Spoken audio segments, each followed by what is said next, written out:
இயேசு கிறிஸ்துவின் நாமத்தினால் உங்களுக்கு என் அன்பின் நல்வாழ்த்துக்கள். இந்த நாளில் இந்த வேளையில் இந்த நாளுக்காக கர்த்தரை நான் நன்றோடு துதிக்கிறேன். இதை கேட்குற ஒவ்வொருவரையும் கர்த்தர் நிச்சயமாய் ஆசீர்வதிப்பார். இந்த நாளில் கூட பார்க்கும் பொழுது இது புனித வெள்ளின்னு சொல்லுவாங்க, இங்கிலீஷில் ஆங்கிலத்தில் குட் ஃப்ரைடேன்னு சொல்லுவாங்க. இந்த வெள்ளியை நம்ம அனுசரிப்பது ஒரு பெரிய ஒரு காரியம். இந்த நாளில் எத்தனையோ பேர் இதெல்லாம் அனுசரிக்காமல் இருப்பாங்க. இருந்தாலும் ஆண்டவர் நமக்காக வைத்திருக்கிற அந்த முன்மாதிரியை நாம் அறிந்து கொள்ள வேண்டும். அவர் சிலுவையில் இயேசு சொன்ன 7 பொன்மொழிகளை நம்ம பார்க்க இருக்கிறோம்.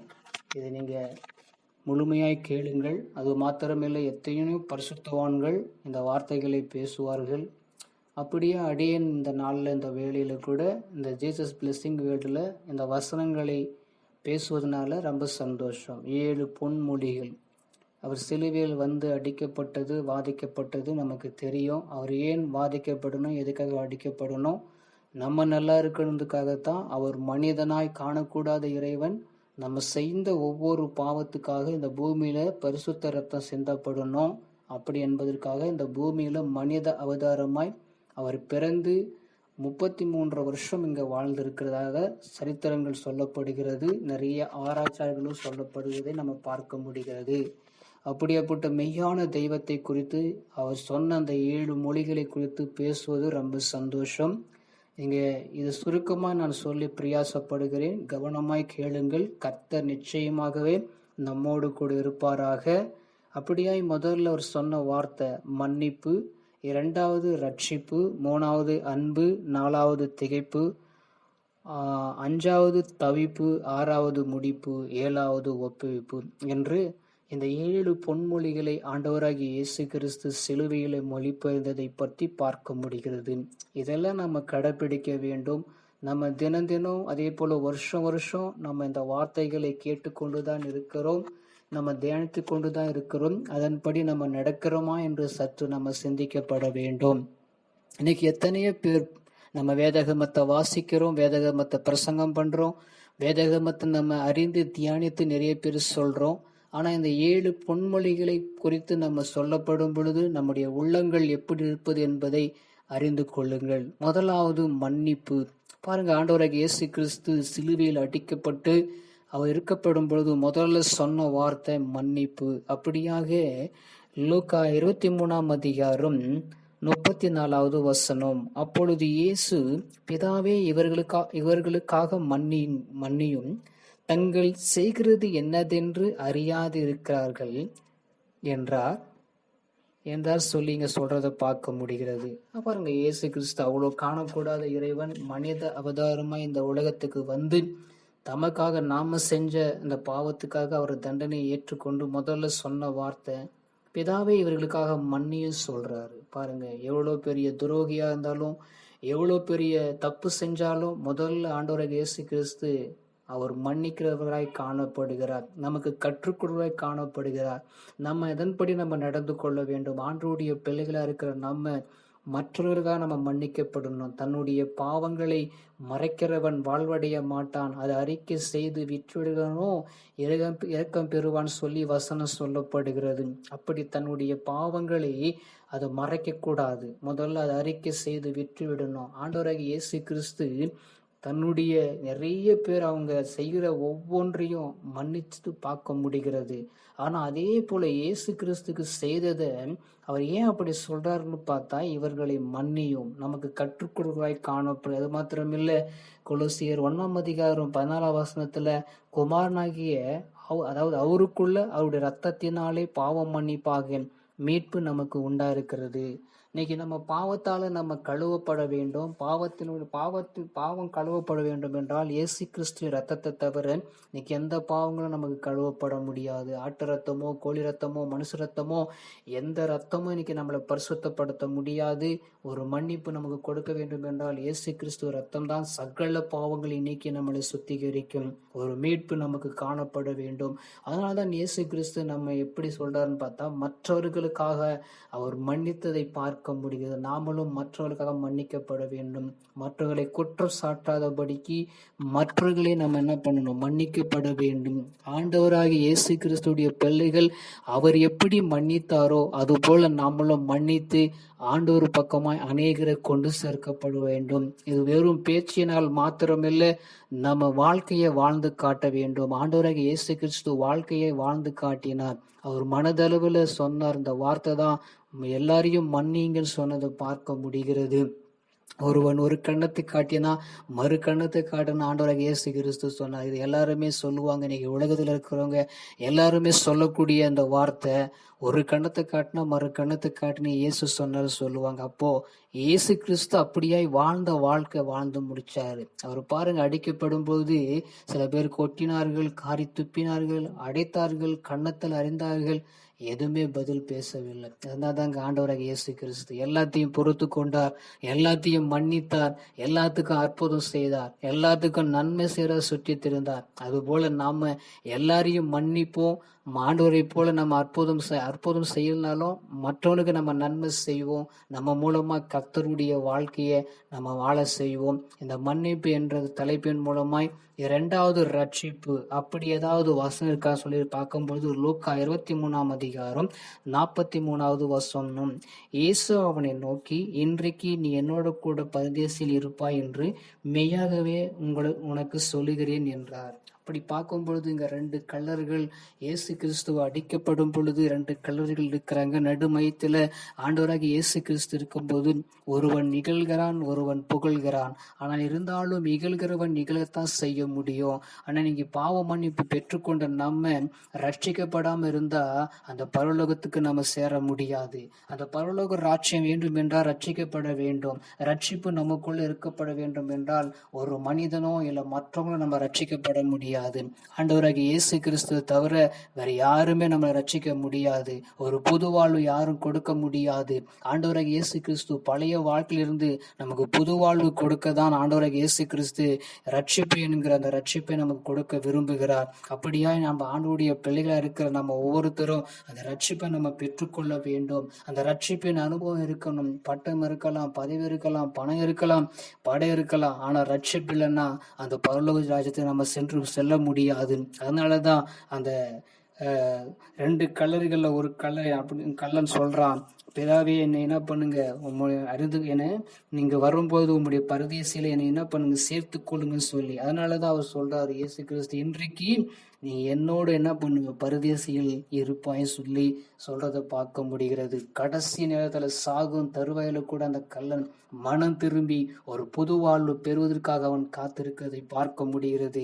இதை கேட்கிற ஒவ்வொருவரும் நம்ம புது வாழ்வு பெற வேண்டும் என்றால் ஆண்டவராகிய இயேசு கிறிஸ்துனால மாத்திரம்தான் ஒரு புது வாழ்வு கொடுக்க முடியும். வேற யாராலையும் கொடுக்க முடியாது. வேற எந்த மனுஷனாலையும் கொடுக்க முடியாது.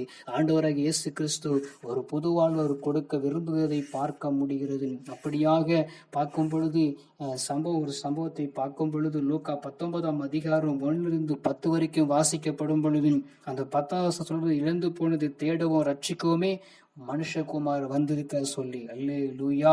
நாம என்ன இழந்து போயிருக்கிறோமோ அதை தேடி நமக்கு கொடுக்க, நம்ம ரட்சிக்க மனுஷகுமாரன இயேசு கிறிஸ்து வந்திருக்கிறார். இந்த சகை என்கிற ஒரு மனுஷனை நம்ம பார்க்கிறோம். அவன் பெரிய ஒரு செல்வந்தர், அவர் இன்கம் டேக்ஸ்ல தலைவராக இருந்தவர். ஆனா இருந்தாலும் அவருக்குள்ள என்ன இல்லை, ஒரு ரட்சிப்பு இல்லை, அவருக்குள்ள ஒரு சந்தோஷம் இல்லை, ஒரு மகிழ்ச்சி இல்லை. அவங்க இருதயம் குத்துண்டவர்களாய் காணப்படுகிறது.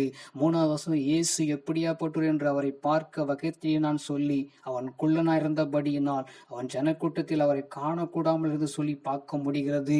ஒரு பெரிய ஒரு அதிகாரி, அப்படியாப்பட்ட ஒரு மனுஷன் அதை கண்டு கொள்ளாம கூட ஒரு காட்டாத்தி மரத்து மேல ஏறி அவன் பார்க்கதை பார்க்க முடிகிறது. இயேசு வந்து நின்று, இன்றைக்கு உன் வீட்டுக்குள்ள நான் என்ன பண்ண போறேன், பிரவேசிக்க போறேன், தங்க வேண்டும் என்று சொன்ன உடனே அவன் இறங்கி அழைத்து கொண்டு சந்தோஷப்பட்டான். பாருங்க, அவனுக்குள்ள சந்தோஷம் எப்படி வந்தது. இது இயேசு கிறிஸ்து அவன் அழைத்தபடியினால், இயேசு கிறிஸ்து வந்து உன் வீட்டுக்குள்ள நான் தங்க வேண்டும் என்று சொன்னபடியினால் அவன் வீட்டுக்குள்ள போன உடனே எல்லாரும் முறுமுறுக்கிறாங்க. இவன் பாவியான மனுஷன், இவங்கிட்ட போய் என்ன பண்றாங்க, எப்படியா அவங்க சாப்பிட்றாங்களே சொல்லிட்டு முறுமுறுக்கிறாங்க. உடனே சகையை நின்று கர்த்தரை நோக்கி, ஆண்டவரே எனக்கு ஆஸ்திகள் பாதி ஏழைகளுக்கு நான் கொடுக்கிறேன், நான் யாரிடத்திலேயாவது நான் வாங்கியிருந்தா நாளை தனியா என்ன பண்ற திரும்ப கொடுத்துற, அநியாயமா வாங்கினால திரும்ப கொடுத்துற சொல்லி இங்க சொல்றதை பார்க்க முடிகிறது. உடனே இயேசு சொல்றாரு 9 வசனத்துல, இயேசு அவனை நோக்கி, இன்றைக்கு இந்த வீட்டுக்கு ரட்சிப்பு வந்தது, இவனும் ஆபிரகாமுக்கு குமாரனா இருக்கிறானே சொல்லிட்டு. அல்லேலூயா. நம்ம ஆண்டவரை ஏற்றுக்கொண்டிருக்கிற ஒவ்வொரு பிள்ளைகளும், ரட்சிக்கப்பட்டிருக்கிற அனுபவத்தில் இருக்கிற ஒவ்வொரு பிள்ளைகளும், ஒவ்வொரு வீட்லையும் ஆண்டவருடைய ரட்சிப்பை நம்ம பெற்றுக்கொள்ளப்பட வேண்டும். இந்த ரட்சிப்பு என்கிற அந்த அனுபவம் நமக்குள்ள இருக்குதா சற்று யோசித்து பார்க்கப்பட வேண்டும். அந்த ரட்சிப்பு இல்லைன்னா நம்ம ஆண்டவரிடத்துல நம்ம மனம் திரும்பப்பட வேண்டும். பாவ மன்னிப்பு மட்டும் பெற்றுக்கொண்டால் போகாது, ரட்சிப்பு என்கிற அந்த அனுபவம் நமக்குள்ள காணப்பட வேண்டும். அந்த ரட்சிப்பு என்கிற சாட்சியை நம்ம பெற்றுக்கொள்ளப்பட வேண்டும். ஆமீன். இப்படியாய் பார்க்கும் பொழுது இந்த 2 கல்லறில் ஒரு கல்லன் மறிக்கும் தருவாயில் இருக்கப்படும் பொழுது கூட பாருங்க, ஆண்டவர்கிட்ட வந்து கேட்கிறாரு, தன்னுடைய பாவங்களை அறிக்கிட்டு ஒரு பொது வாழ்வுக்காக காத்திருக்கிறாரு. அந்த பரலோக ராஜ்யத்துக்காக அவர் காத்திருக்கிறாரு. நம்ம என்ன செய்து கொண்டிருக்கிறோம்? இன்னும் ரட்சிக்கப்படாம இன்னும் இருந்து கொண்டிருக்கிறோமா? வேதகத்தை வாசிக்காதபடி இயேசு ரட்சகர் என்பதை தெரியாம இருந்து கொண்டிருக்கிறோமா? இன்னைக்கு எத்தனை ஜனங்கள் இயேசுவை அறியாமல் இருக்கிறார்கள், ரட்சகரை அறியாமல் இருக்கிறார்கள். அந்த இயேசுவை குறித்து நம்ம, ரட்சகரை குறித்து நம்ம சொல்லப்பட வேண்டும். ஆண்டவராக இயேசு கிறிஸ்து ரட்சிப்பை அவரை தவிர வேறு எந்த ஒருத்தனால ரட்சிக்க முடியாது. பணத்தால் ரட்சிப்பை பெற்றுக்கொள்ள முடியாது. ஆண்டவராக இயேசு கிறிஸ்து அவர் மாத்திரம்தான் ரட்சிக்க நம்ம வல்லவராய் இருக்கிறார். அப்படியா இந்த 2வது வார்த்தையின்படியாய் கர்த்தர் நம்மளை இந்த நாள்ல ரட்சிப்பார். இதை கேட்கிற ஒவ்வொருத்தரையும் ரட்சிக்க வல்லவராய் இருக்கிறார். அதாவது முடிவு பரிந்து நிலைத்திருப்பவனே ரட்சிக்கப்படுவான். அல்லேலூயா. முடிவு பரிந்தும் இயேசுல நம்ம நிலைத்திருக்கப்படும் பொழுதுதான் நம்ம ரட்சிக்கப்பட முடியும். அதனால நம்ம முடிவு பரிந்து ரட்சிக்கப்படுவோம். அடுத்ததாக 3வது பார்க்கும் பொழுது அன்பை குறித்து பார்க்க முடிகிறது.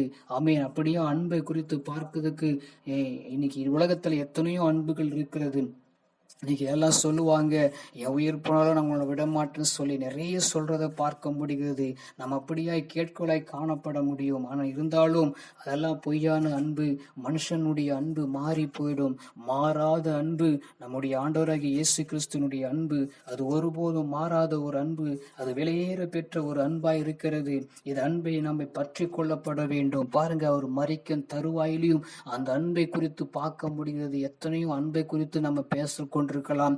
அப்படியா 1 கொரிந்தியர்ல பார்க்கும் பொழுது அன்பை குறித்து நிறைய சொல்லப்படுது. 13ஆம் அதிகாரத்துல அப்ப நம்ம வாசிக்கப்படும் போது சொல்லும், அன்பு சகலத்தையும் தாங்கும், அன்பு சகலத்தையும் சகிக்கும், அன்புக்கு பொறாமை இராது சொல்லி நம்ம வசனத்துல வாசிக்கிறோமே.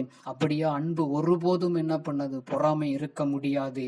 அப்படியா இந்த நாள்ல இந்த வேளையில கூட பார்க்கும் பொழுது அவர் சிலுவையில் அடிக்கப்படும் போது சொன்ன வார்த்தை எதுக்காக அப்படி சொல்லி பார்க்கும்போது, ஒரு அடைக்கலத்தை கொடுப்பதற்காக, தன்னுடைய தாயாருக்காகவும் தன்னுடைய சீசனுக்காகவும் ஒரு அன்பை அங்கே நிலைநிறுத்துவதை பார்க்க முடிகிறது.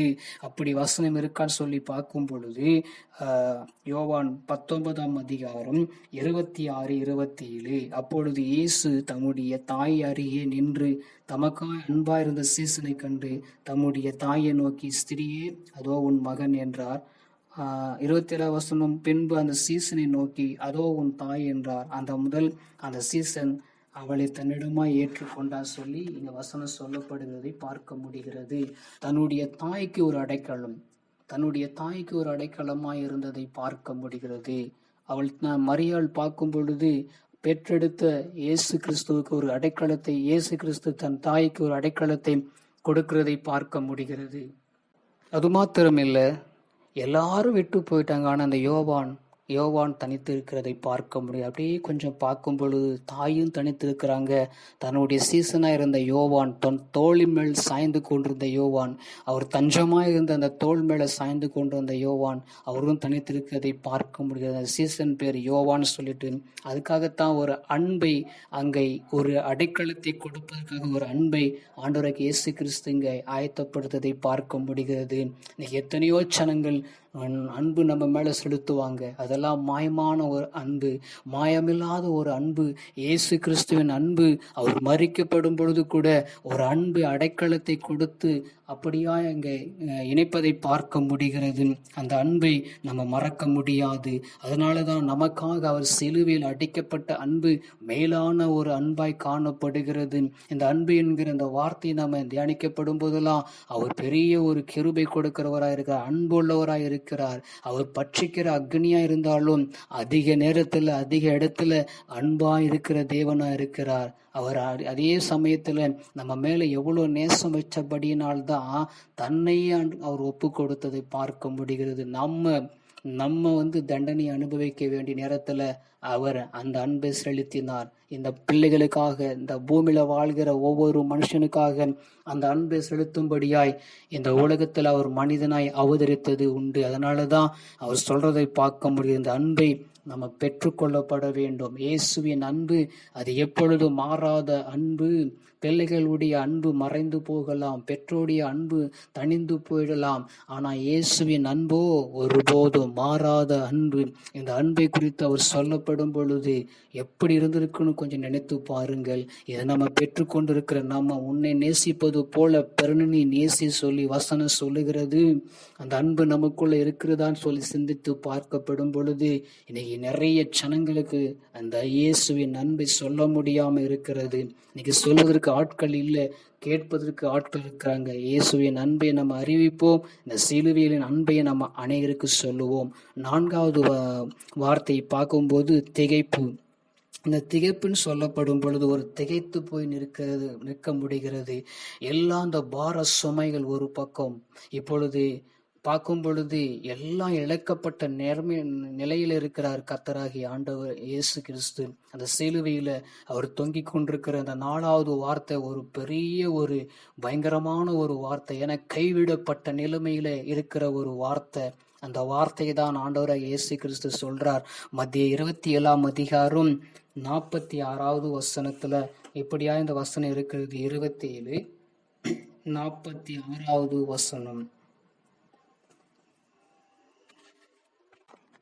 9ஆம் மணி நேரத்தில் இயேசு ஏலி ஏலி லமா சப்தகனி என்று மிகுந்த சத்தமிட்டு கூப்பிட்டார். அதற்கு என் தேவனே ஏன் என்னை கைவிட்டீர் என்று அர்த்தவாம். பாருங்க, கைவிடப்பட்ட நிலைமையில ஆண்டவராகிய இயேசு கிறிஸ்து கைவிடப்பட்ட நிலைமையில் இருக்கிறதை பார்க்க முடிகிறது. எத்தனையோ சீசர்கள் இருந்தாங்க, எத்தனையோ பேர் நன்மை செய்யறவங்களா இருந்தாங்க. ஆனா இருந்தாலும் யாருமே கூட இல்லாத சமயத்துல தனித்து விடப்பட்ட நிலைமை 9ஆம் மணி நேரத்துல ஆண்டவராகிய இயேசு கிறிஸ்து அங்க தனித்து விடப்படுவதை பார்க்க முடிகிறது. என் தேவனே ஏன் என்னை கைவிட்டீர் சொல்றதை பார்க்க முடிகிறது. இன்னைக்கு எத்தனையோ பேர் கைவிடப்பட்ட நிலைமையில இப்படியாய் கதறுவது உண்டு. அதனாலதான் தனிமையா இருக்கிறவங்களுக்கு அவர் துணையா இருக்கிற தேவனா இருக்கிறார். நான் உன்னை விட்டு விலகுவதும் இல்லை, உன்னை கைவிடுவதும் இல்லை ஆண்டவராகிய இயேசு கிறிஸ்து அழகா சொல்றதை பார்க்க முடிகிறது.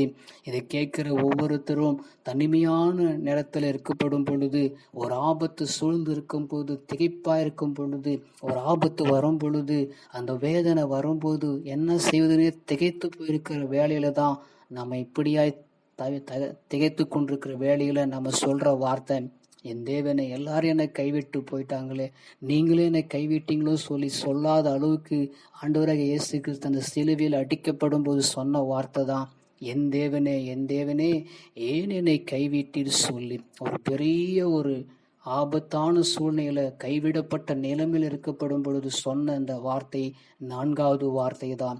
அப்படி நீங்க ஒருவேளை கைவிடப்பட்ட நிலைமையில் இருக்கிறீர்களா, கலங்கி நின்று கொண்டிருக்கிறீங்களா, ஆண்டவராகிய இயேசு கிறிஸ்து இந்த பாடுகளை பட்டதை அவர் நீங்க அறிந்து கொள்ளுங்கள். நீங்க இந்த மாதிரி படக்கூடாது, இந்த மாதிரி ஒரு வேதனை வரக்கூடாது என்பதற்காகத்தான் அவர் அந்த மாதிரி சொன்னதை பார்க்க முடிகிறது. அது மாத்திரமில்லை, இப்பொழுது பாவ பாரம் அதிகமாகிவிட்டது. அவர் பார்க்க முடியாத சுத்தமுள்ள ஒரு பாவத்தை பார்க்காத சுத்தமுள்ள பரிசுத்தர். அவருக்கு அந்த பாவம் வந்தபடினால்தான் அவர் அப்படியாய் பரிதபித்து சொல்ற வார்த்தையா இருக்கிறதை பார்க்க முடிகிறது. இதை கேட்கிற ஒவ்வொருத்தரும் ஒருவேளை நீங்கள் ஏதாவது தனித்து விடப்பட்ட நிலைமையில் இருந்து கொண்டிருக்கலாம். இது ஏதோ ஒரு வார்த்தையை நீங்க கேட்டுக்கொண்டிருக்கலாம். என்னை கைவிடப்பட்ட போனதற்கு நினைத்து கொண்டிருக்கலாம். ஆண்டவருடைய வார்த்தை உனக்கு சொல்லுகிறது, நான் உன்னை விட்டு விலகுவதும் இல்லை, உன்னை கைவிடுவதும் இல்லை சொன்ன ஆண்டவராக இயேசு கிறிஸ்து வார்த்தை, நான் உன்னை விட்டு போக மாட்டேன், நான் உன் கூடவே இருப்பேன். எவ்வளோ பெரிய பிரச்சனை இருந்தாலும் சரி, நான் உன்னை விட்டு என்ன பண்ண மாட்டேன், போக மாட்டேன். ஆண்டவர் சொல்லுகிறதை கேளுங்கள். அப்படியாய் கர்த்தருடைய வார்த்தை நீங்க திகழ்ச்சி போயிருக்கிற உங்களுக்கு ஆண்டவர் துணையா இருந்து நடத்துவார். இந்த வார்த்தையின்படி கர்த்தர் உங்களை விட்டு விலகாதபடி, கைவிடாதபடி கடைசி வரைக்கும் நடத்தி கொண்டு போவாராக. 5வது வார்த்தை தவிப்பு. யோவான் 19ஆம் அதிகாரம் 28வது வசனம். ஒரு தவிப்பு. இன்னைக்கு பார்த்தீங்கன்னாக்கா தவிப்புக்கு தாகமா இருக்கிறேன் அப்படின்னு சொல்றத இங்க பார்க்க முடிகிறது. யோவான் 19ஆம் அதிகாரம் 28வது வசனம். 28வது வசனம். அதன் பின்பு எல்லாம் முடிந்தது என்று இயேசு அறிந்து வேத வாக்கிய நிறைவேறத்தக்கதாக தாகமாய் இருக்கிறேன் என்றார். தாகம். இன்னைக்கு எத்தனை பேருக்கு என்னென்ன தாகத்தோடு இருக்கிறாங்க. இந்த வெயில் காலத்துல பார்க்கும் பொழுது எத்தனை எங்க போய் எந்த தண்ணீரை குடிச்சாலும் அவங்க தாகம் தணிக்கவே முடியாது. ஏன்னா எவ்வளவு தண்ணீர் தாகத்தை குடிச்சாலும் அந்த தாகத்தை தணிக்க முடியாது. வெயிலின் தாக்கம் அப்படியா இருக்கிற சமயம். இதே வேளையில ஆண்டவராகிய இயேசு கிறிஸ்து அவர் சிலுவையில் அடித்து கொண்டிருக்கப்படும் போது அவர் தாகமா இருக்கிறதை பார்க்க முடிகிறது. என்ன தாகம் அப்படின்னு சொல்லி பார்க்கும் பொழுது ஆத்துமா தாகம். ஒரு ஆத்துமா ஒரு தாகத்துல தவித்திருக்கிறதை பார்க்க முடிகிறது. அந்த ஆத்துமா தாகம் யாரை தீர்க்க முடியும்? இன்னைக்கு யாராலையும் தீர்க்க முடியும்? ஆண்டவராகிய இயேசு கிறிஸ்து நம்ம ஜெபம் பண்ணி கொண்டிருக்கிறோம், எனக்கு அதை வேணும் இதை வேணும்னு சொல்லிட்டு. ஆண்டவருடைய ஆத்துமா தாகத்தை யார் தீர்க்க முடியும்? கேட்கிற நீங்களும் நானும் தான் ஆண்டவருடைய தாகத்தை தீர்க்க முடியும். அதனாலதான் அவர் ஆத்துமா தாகம். ஏன்னா எல்லாரும் ஓடி போயிட்டாங்க, யாருமே இல்லை, யாருமே ஆண்டவர் பக்கம் யாருமே இல்லை. எல்லாம் பயந்து ஓடின சமயத்துல இப்ப தனித்து இருக்கிற சமயத்துல தாகமா இருக்கிறேன்னு சொல்லி அதை அவங்க புரிந்து கொள்ளல. அவங்க பாஷையில தாகமா இருக்கிறேன்னா தண்ணிக்காகத்தான் தவிக்கிற சொல்லி அப்படி பார்க்க முடியாது. அப்படி அல்ல, அவர் தாகமா இருப்பது ஆத்துமா தாகம். அப்படியா சங்கீதம் 42ஆம் அதிகாரம் 1வது வசனத்துல மானானது நீரோடைகளை வாஞ்சித்து கதறுவது போல தேவனே என் ஆத்துமாவை வாஞ்சித்து கதறுகிறது. என் ஆத்துமா தேவன் மேல், சிவனுள்ள தேவன் மேலும் தாகமா இருக்கிறது. நான் எப்பொழுதும் தேவனுடைய சந்நிதியில் வந்து நிற்பேன். 2ஆம் வசனத்துல வாசிக்கிறோம். நாம எது மேல தாகமா இருக்கிறோம்? எத்த மேலே, நம்ம பணத்து மேல, உலகத்தின் மேல நம்ம தாகமா இருந்து கொண்டிருக்கிறோம். எவ்வளவு பணத்தை சம்பாதிப்பது, எவ்வளவு இந்த உலகத்தை ஆதாயப்படுத்துவது, எவ்வளவுதான் நீங்கள் உலகத்தை ஆதாயப்படுத்தினாலும் அது நஷ்டமாகத்தான் போகும். நீங்க எவ்வளவு உலகத்துல நீங்க இருக்கிற ஆஸ்தி பாஸ்திகளை புரண்டு போட்டாலும் தன் ஜீவனுக்கு அது நஷ்டம் என்று சொல்லப்படுகிறது. தன்னுடைய ஆத்துமா பாரம், நம்முடைய பாரமும் ஆண்டவருடைய பாரமும் ஒன்றா இருக்கப்பட வேண்டும். நம்ம அப்படி யாரும் யோசிப்பதில்லை. ஆண்டவரிடத்துல ஆசீர்வாதத்தை பெற்றுக்கொள்ள விரும்புகிறோமே, ஆத்துமா, அவருடைய ஆத்துமா பாரம் நம்ம அறிந்திருக்கிறோமா? அவருடைய ஆத்துமா பாரம் ஒன்னே ஒண்ணுதான், எப்படியாவது என் ஜனங்கள் ரட்சிக்கப்படணும், என் ஜனங்கள் என் பக்கம் திரும்பணும்னு சொல்லிட்டு ஆத்துமா தாகம் அவருக்குள் இருந்தபடியினால் நம்ம அநேகர் ஆத்துமா தாகத்தோடு இருப்போம். நம்ம தாகமா இருக்கணும். எது மேல தாகமா இருக்கணும்? அனுதினமும் வேதகமத்தை வாசிப்பது மூலமா தாகமா இருக்கணும். ஜபம் பண்ணுவதுல தாகமா இருக்கணும். நற்செய்தியை சொல்வதில் அநேகர் கேட்கிறதுக்கு நம்ம நற்செய்தி சொல்ற ஒரு கருவியாய் நம்ம அப்படியாய் பயன்படுத்த வேண்டும். நமக்கு அந்த ஒரு தாகம் நமக்குள்ள இருக்குதா? யோசிச்சு பாருங்க. நம்ம வருஷம் வருஷம் இந்த சிலுவை தியானங்கள் தியானித்து கொண்டுதான் இருக்கிறோம், கேட்டுக்கொண்டுதான் இருக்கிறோம். அதன்படி நம்ம நடக்கிறவர்களாய் மாற வேண்டும். ஒரு தவிப்பு நமக்குள்ள இருக்கப்பட வேண்டும். நான் பெற்றுக்கொண்ட, நான் ஏற்றுக்கொண்ட அந்த தெய்வத்தை, உண்மையான ஜீவனுள்ள தெய்வத்தை இன்னைக்கு அநேக மக்கள் ஏற்றுக்கொள்ளப்பட வேண்டுமே. பாவத்துல மறித்து நரகத்துக்கு போகிற ஜனங்கள் ரட்சிக்கப்பட வேண்டுமே. அந்த பரலோக ராஜ்யத்துல சேர்க்கப்பட வேண்டும் என்று நம்ம அங்களைப்போடு நம்ம கேட்க சொல்லப்படும். நம்ம ஜெபம் பண்ண வேண்டும். ஆண்டவருக்கு அதுதான் தேவைப்படுகிறது. நம்ம தண்ணீரோ நம்முடைய இதுவோ அல்ல. அவர் ஜீவ தண்ணீரா இருக்கிறார். அவர் நினைச்சார்னாக்கா அவருடைய தண்ணீரை நம்ம பருகப்படும் பொழுது நமக்கு தாகம் உண்டா இருக்காது. தாகமுள்ளவர்களே, நீங்கள் எல்லோரும் இடத்துல வந்து என்ன பண்ணுங்க, பருகுங்கள் சொல்லி வசனம் சொல்லப்படுகிறது. அப்படியா நம்ம தாகமுள்ளவர்களாய் இந்த ஜீவ வசனமாகிய வார்த்தையை நம்ம பருகப்பட வேண்டும். அனுதினம் அந்த வார்த்தை வசனங்களை நம்ம பருகப்படும் பொழுது அந்த தாகம் தனித்து விடப்படும். நீ காணல் நீராய் தெரிகிற அப்படியேப்பட்ட தண்ணீருக்கும் மாயமைக்கும் ஓடிக்கொண்டிருக்கிறோம். ஜீவ நீராய் இருக்கிற இயேசுவிடத்துல நம்ம ஓடி வர வேண்டும். இன்னைக்கு எத்தனை ஜனங்கள் பாவத்துல மறிக்கிறார்கள். அது அல்ல தண்ணீர், ஜீவ நீராக இயேசு கிறிஸ்துவை நாடப்பட வேண்டும். இதுதான் தாகமா இருக்கிறேன் ஆண்டவராக இயேசு கிறிஸ்து சொன்னார். இனி நம்ம ஆத்துமா தாகத்தை தனிப்போம். கர்த்தருடைய வார்த்தையை நம்ம அப்படியாய் பெற்று கேட்டுக்கிறதுக்காய் கர்த்தரை ஸ்தோத்தரிப்போம். 6வதாக முடிந்தது. இந்த முடிப்பு என்று வசனத்தை பார்க்கும்போது எல்லா வார்த்தையை விட வெற்றிகரமாக சொல்லப்பட்ட வார்த்தை தான். அப்படி பார்க்கும் பொழுது யோவான் 19ஆம் அதிகாரம் 30வது வசனம், யோவான் 19வது அதிகாரம் 30வது வசனத்துல சொல்ற, இயேசு காடியை வாங்கின பின்பு முடிந்தது என்று சொல்லி தலையை சாய்த்து ஆவியை ஒப்பு கொடுத்தார். அல்லேலூயா.